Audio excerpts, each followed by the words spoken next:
What's good, Internet? My name is Attack Slug, and welcome back to my Monday Night Raw reactions for the week of August the 1st, 2016. As always, let me know what you thought down in the comments below of this week's episode of Raw, so let's get started. Second week of the new era, and we start with a video recap package, and that's fantastic for when things actually happened that were important last week. What happens, like, 6 months from now when, like, nothing important happens on Raw?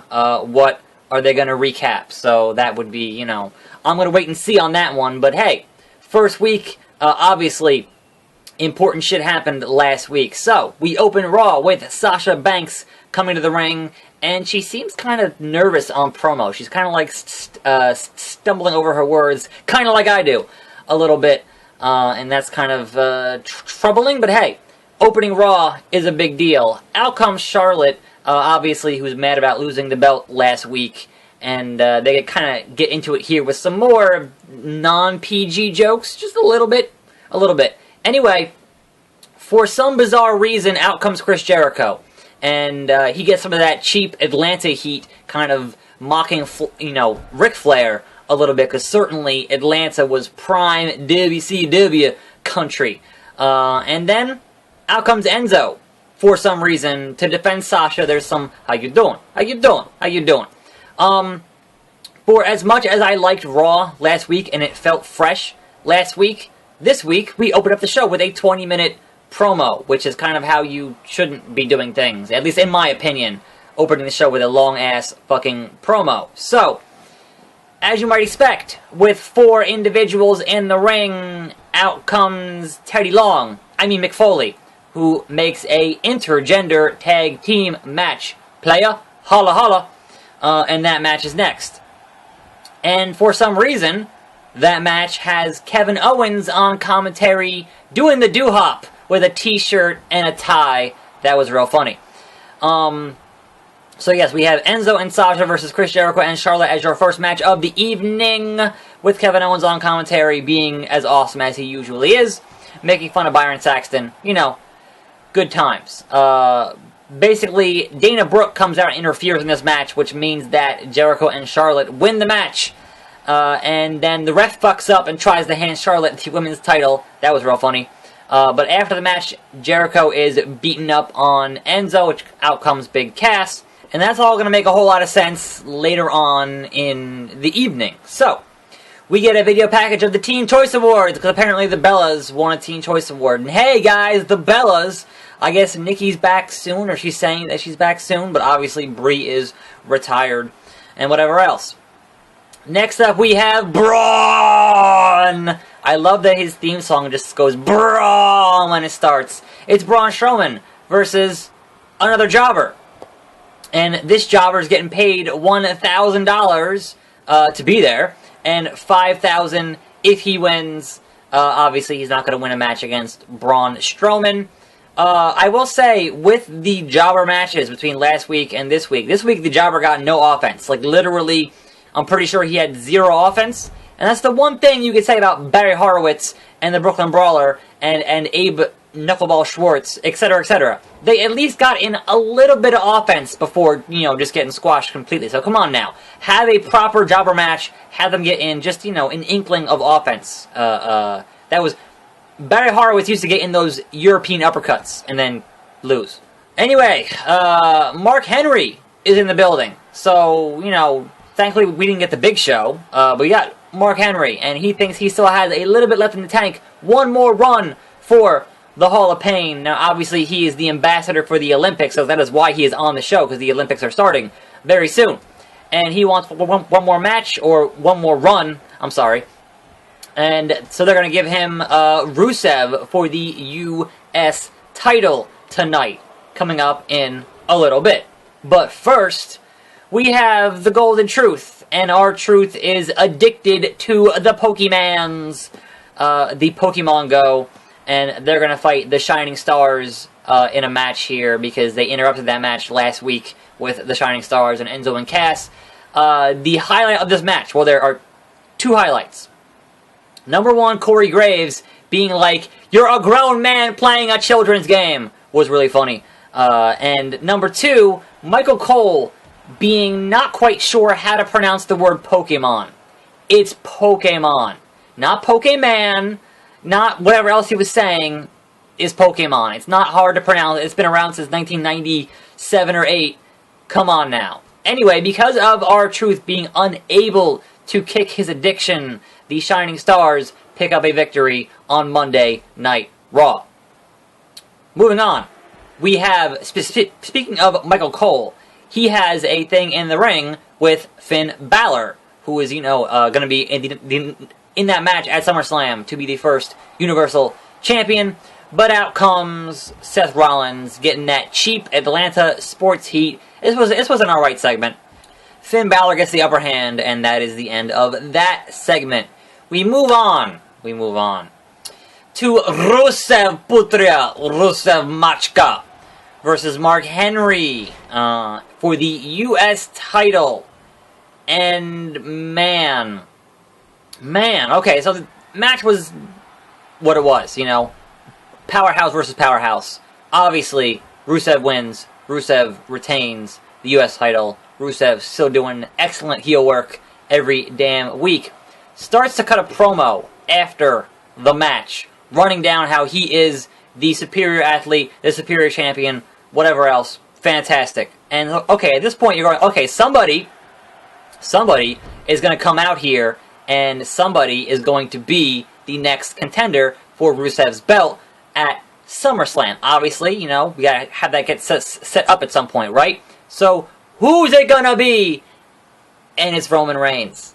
Roman the Red, because he has new red attire on his stuff, right? Roman motherfucking Reigns is gonna be your next guy. This is his redemption story going for the U.S. title, and I'm like, do you realize that SummerSlam is in Brooklyn? Do you honestly think adding in the whole rah-rah America thing for Roman Reigns is going to make the crowd in Brooklyn cheer for Roman Reigns? Are you fucking stupid? Like, Roman Reigns is going to have the Brooklyn crowd booing America, is all I'm saying. That's what's going to happen. There is no way. Like, unless your plan is to have Roman Reigns turn heel and Rusev turn face in that match, there is no way that crowd is going to cheer Roman Reigns. Maybe, just maybe, you'll get a 50-50 split and it'll be mixed, if you're lucky. But come on, it's Brooklyn. Anyway, we move on. We get a Nia Jax video package about her impending squash match later on in the evening. Nope, he reversed it. We get Darren Young and Bob Backlund. Darren Young is fighting his former primetime player partner here, Titus O'Neil, which is interesting. And I have to wonder, is Titus O'Neil a heel now? He's backstage saying, hey, when was Darren Young ever great? Which has been a joke on the internet for, since that whole thing started. And B, Titus O'Neil wins this match by getting his hands on the tights. So, is he a heel now? Like, what's going on here? Anyway, we get some Cesaro and Sheamus backstage where, they want a shot at the U.S. belt, but they're going to have a match later on, and that match is going to be, well, whoever wins gets a future title shot, not really saying which title it's going to be. So, that's interesting. Another video package saying, hey, we're going to have cruiserweights. Not saying when, just, hey, we're going to have them. Titus O'Neil and Bob Backlund backstage in a shouting match was fantastic. Darren Young hitting Titus. Good times. Speaking of Nia Jax, we have Nia Jax versus some jobber. And as I said, I guess on Twitter last week, if you really want to get Nia Jax over as a monster heel, she needs better theme music. Seriously. Her theme music, not great. There's a post-match thing with Byron Saxton. She keeps squashing the jobber. Whatever.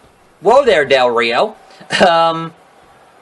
Anyway, the New Day makes their way to the ring because they're going to fight the Club tonight. And the Club is the smartest men in the room. They want to have one member of the New Day banned from ringside. Like, seriously, why did no one think of this before? They've always got that numbers game, the 3-on-2, Sami Zayn's ass. Okay, yes, sure, fine.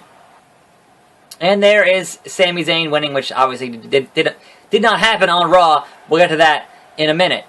So there's one member banned from ringside, and to determine who was banned, they had a bag of fruit. And there were like 2 oranges and a banana, and they made a dick joke. There you go. That's wrestling for you. Anyway, it's the New Day versus the Club. Xavier is banned from ringside.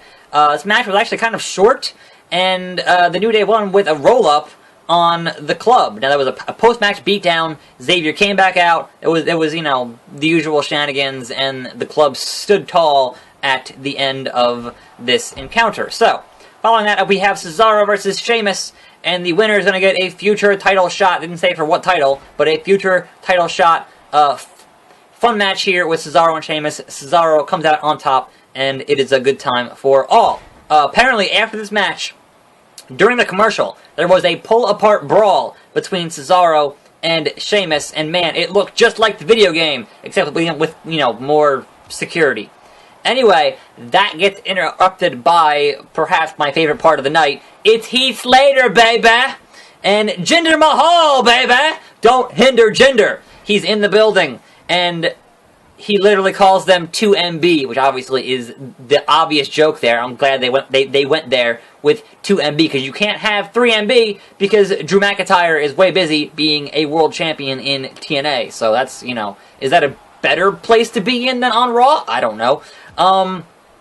Anyway, out comes Foley, says, you know what? I have one more spot on this Raw roster, which obviously is not true. I have one more spot on this Raw roster, so whoever wins between 2MB can get on the roster, and obviously Jinder Mahal, takes that spot and kicks Slater, pins him, and is now on the Raw roster. Jinder Mahal, get ready to job out to Braun Strowman, coming soon. Come on now. I called it. Anyway, back to Chris Jericho backstage saying that somebody has his back against Enzo and Cass, and he makes up a name, and never mind that shit. It's Kevin Owens is going to have his back. So look forward to Chris Jericho and Kevin Owens versus Enzo and Cass in the near future, and I am glad they're on the same show, because I think Jericho and Owens are hilarious together, so that's fantastic. Anyway, the next match is Seth Rollins, Sami Zayn. Hell of a match for Raw. Some fun spots in here, and it was a good time, but in the end, Seth Rollins wins this match. He is the man. Then we learned that Puff Daddy is going to be hosting Raw next week. Like, who the fuck cares? Anyway, Paul Heyman is in the building, you guys. Paul Heyman either signed a one-night deal or signed a new deal. We don't actually know, I guess. And he brings out the Beast of the Broctagon, who does get a big face reaction. So apparently nobody cares that he got popped twice for doping in UFC. And they built up this Randy Orton, Brock Lesnar thing as the 15 years in the making. Although they obviously fought before when they were both still rookies. That happened. That match happened on SmackDown in 2002, so don't bill it as a first-time match. I mean, first time at SummerSlam, certainly, but not a first-time match. Anyway, they build this as, well, Randy Orton's never going to hit that RKO on Brock Lesnar. It's not going to happen. And, of course, Randy Orton in the building, hitting that RKO out of nowhere. So, hey, you had distinct rosters between Raw and SmackDown for a whole one fucking week. Because guess what? Randy Orton's this fucking SmackDown guy. Come on now. So, obviously, he hits it, runs away, and then out comes all the refs, and out comes security, out comes staff, and they're like, get him out of here, get him out of here, all that stuff. So, I will give them the benefit of the doubt in that, hey, you have to build Brock Lesnar and Randy Orton, and they're on different rosters. That match got made before the brand split, before you decided who's going to be where, so okay. I'll give you the benefit of the doubt in having them have to interact between now and SummerSlam. But seriously, outside of that, don't do it again. Stick to having distinct rosters, you motherfuckers. Anyway, that was Raw, more or less. Certainly not as good as last week, because that's kind of hard to do. But hey, please keep Raw fresh. That's all I'm asking. Just keep things feeling fresh, and keep things moving forward in a logical way. and I'll enjoy the show. So, not as good as last week, but hey, not as bad as it has been in recent memory. I'll give it that much. So, that being said, I'm Attack Slug. What did you think? Put it down in the comments. I'll see you next time, and every day, more videos right here on this channel. And I'm out.